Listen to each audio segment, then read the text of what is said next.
Hello friends, practice and procedure YouTube চ্যানেলের আজকের পর্বে আপনাদের সবাইকে স্বাগতম। আজকে আমরা হাইকোর্ট বিভাগের প্র্যাকটিসের অনুমতির জন্য মৌখিক পরীক্ষার প্রস্তুতি নিয়ে আলোচনা করব। যে সকল লার্নেড ফ্রেন্ডস লিখিত পরীক্ষায় উত্তীর্ণ হয়েছেন তাদেরকে সর্বশেষ ধাপ হিসাবে মৌখিক পরীক্ষায় উত্তীর্ণ হতে হবে। আপনারা জানেন যে মৌখিক পরীক্ষার মাধ্যমে সরাসরি পরীক্ষার্থীর মেধা ও ব্যক্তিত্ব যাচাই করা হয়। এই জন্য পরীক্ষার্থীকে মানসিকভাবে প্রস্তুতি গ্রহণ করতে হবে। পরীক্ষা বোর্ডের সন্তুষ্টির উপর নির্ভর করে হাইকোর্ট বিভাগে প্র্যাকটিসের অনুমতি মিলবে কি না। তাই ভাইবা বোর্ডে আপনাকে স্মার্ট এবং কনসাস থাকতে হবে। কোনো অবস্থাতেই হতাশ বা ইমোশনাল হওয়া যাবে না। মনে রাখবেন, হাইকোর্ট পারমিশন ভাইবায় আপনার মেধা ও ব্যক্তিত্বের যাচাই করা হবে। আপনার দক্ষতা ও ব্যক্তিত্ব আপনাকে হাইকোর্ট বিভাগের একজন গর্বিত আইনজীবী হিসাবে গড়ে তুলবে। হাইকোর্ট বিভাগের মাননীয় বিচারপতিগণের সমন্বয়ে ভাইবা বোর্ড গঠন করা হয়। ভাইবা গ্রহণের ক্ষেত্রে এক এক বোর্ডের স্ট্র্যাটেজি এক এক ধরনের হয়ে থাকে। সবার উদ্দেশ্য থাকে পরীক্ষার্থীর মেধা ও ব্যক্তিত্বের যাচাই করা।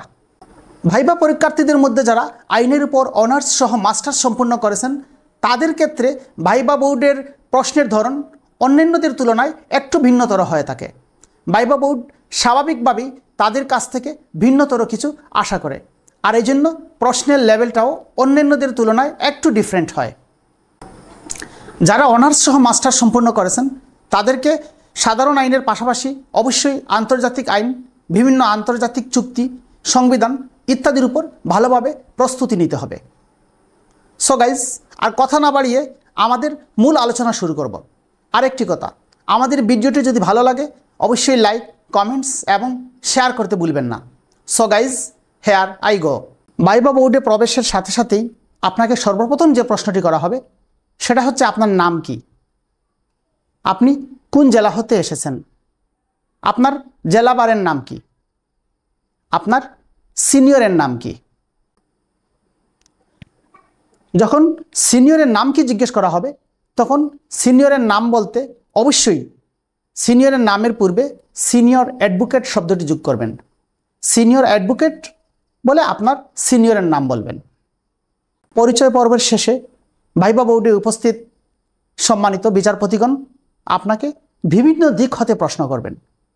এমনও অনেক সময় হতে পারে সর্বপ্রথম আপনাকে প্রশ্ন করা হতে পারে, আপনি এখানে কেন এসেছেন। মনে করুন আপনি আপনার একজন অতি প্রিয় আত্মীয়কে দীর্ঘদিন পর দেখার জন্য তার বাসায় গেছেন। তো তার বাসায় গিয়ে যখন তার বাসার কলিং বেল টিপছেন তখন আপনার সেই আত্মীয় দরজা খুলে বের হয়ে বললেন, আপনি এখানে কেন এসেছেন। এই ক্ষেত্রে আপনি কি করবেন? নিশ্চিতভাবেই আপনি বিব্রত বোধ করবেন। তো ভাইবা বোর্ডে এমন হতে পারে যে আপনাকে প্রথম প্রশ্নই করা হতে পারে যে আপনি এখানে কেন এসেছেন। এখানে আপনি কেন এসেছেন এই প্রশ্নের উত্তরটি আপনাকে অত্যন্ত স্মার্টলি দিতে হবে। এই স্মার্টলি দেওয়ার ক্ষেত্রে যে উত্তরটি আপনাকে সহায়তা করতে পারে সেটা হতে পারে যে আমি হাইকোর্ট বিভাগের একজন গর্বিত আইনজীবী হওয়ার জন্য আজকে এখানে এসেছি। তখন আপনাকে প্রশ্ন করা হতে পারে, আপনি কোন জেলা হতে এসেছেন, আপনার জেলাবারের নাম কি, আপনি ওই জেলাবারে কোন সাইড প্র্যাকটিস করেন, আপনার সিনিয়র কোন সাইড প্র্যাকটিস করেন ইত্যাদি বিষয়ে আপনার সাথে আলোচনা করা হতে পারে। ভাইবা বোর্ডে পরিচয় পর্বের শেষে ভাইবা বোর্ডে উপস্থিত মাননীয় বিচারপতিগণ আপনাকে বিভিন্ন দিক হতে প্রশ্ন করতে পারেন। এই ধরনের কিছু সম্ভাব্য প্রশ্ন নিয়ে আমরা আজকে আলোচনা করব।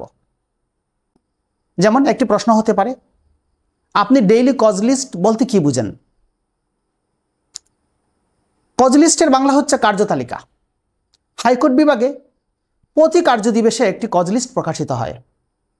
কোন বেঞ্চে কোন মামলার শুনানি হবে তা প্রতিদিনের কজ লিস্টে উল্লেখ থাকে। প্রতিদিন কোর্টে যাওয়ার পূর্বে কজ লিস্টটি দেখে নিতে হয়।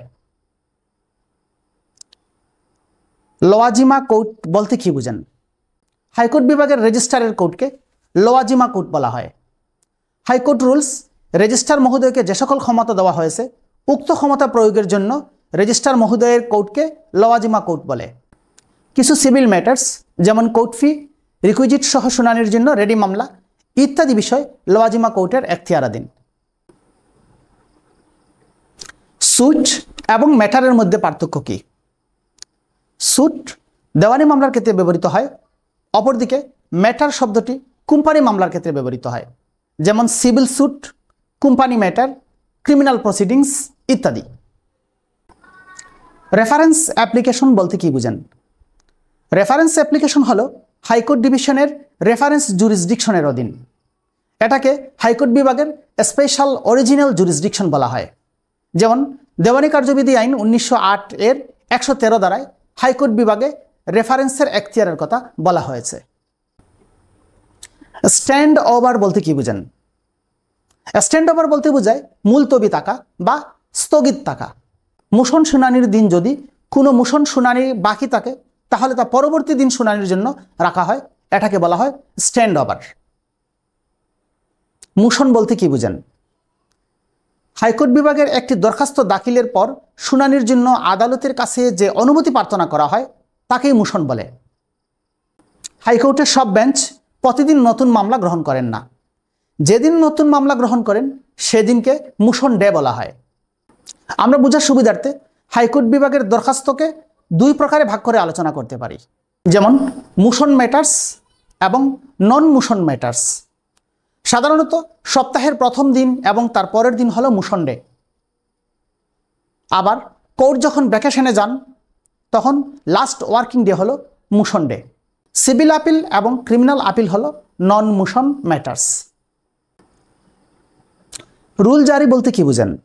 হাইকোর্ট বিভাগে 3 ধরনের মামলার ক্ষেত্রে রুল জারি করে থাকেন, যেমন ক্রিমিনাল রিভিশন, ক্রিমিনাল আপিল এবং ক্রিমিনাল মিসসেলেনিয়াস কেস।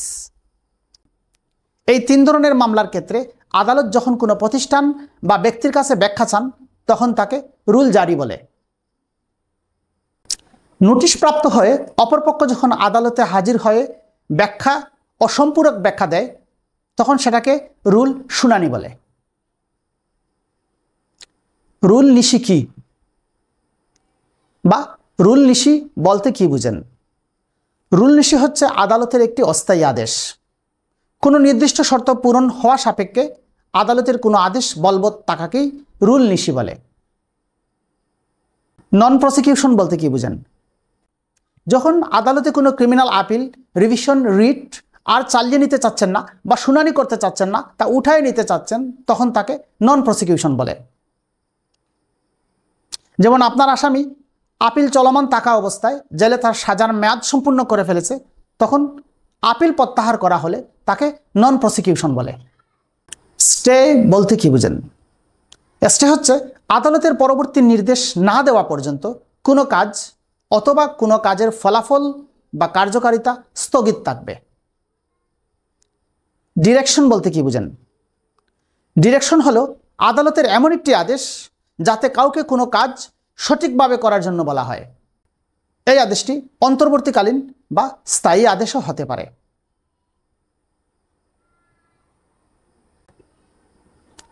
অভিযুক্ত ব্যক্তি শপথপূর্বক হলফ করতে পারবে কি? একটা জিনিস অবশ্যই খেয়াল রাখবেন যে একজন অভিযুক্ত ব্যক্তি তিনি জামিনে মুক্ত থাকলেও কখনো অ্যাফিডেভিট করতে পারবেন না। তার পক্ষে তদবির কারক হলফ করে অ্যাফিডেভিট করতে হবে। অ্যাকিউজড কেন অ্যাফিডেভিট করতে পারবে না? ফৌজদারি বিচার পদ্ধতিতে আইনের নীতি হচ্ছে যে একজন অভিযুক্ত ব্যক্তি শপথ করে সত্য কথা নাও বলতে পারে। দ্য ওথ অ্যাক্টস 1873 এর সেকশন 5-এ অভিযুক্ত ব্যক্তির শপথপূর্বক হলফনামাকে সমর্থন করে না। সেই জন্য একজন অভিযুক্ত ব্যক্তি অ্যাফিডেভিট করতে পারে না। সো গাইজ, আজকের ভিডিওর আলোচনা এই পর্যন্তই। আজকের ভিডিওর শেষে লিগ্যাল ল্যাটিন ওয়ার্ডস এবং তাদের মিনিংস নিয়ে আলোচনা করা হয়েছে। ভাইবা বোর্ডে অনেক সময় এই প্রশ্নগুলো জিজ্ঞাসিত হয়ে থাকে, সুতরাং আপনারা এগুলো অবশ্যই ভালোভাবে মুখস্থ করে নেবেন। আগামী ভিডিওতে আপনাদের সাথে আবার দেখা হবে। সেই পর্যন্ত ভালো থাকবেন, নিরাপদে থাকবেন। আল্লাহ হাফিজ।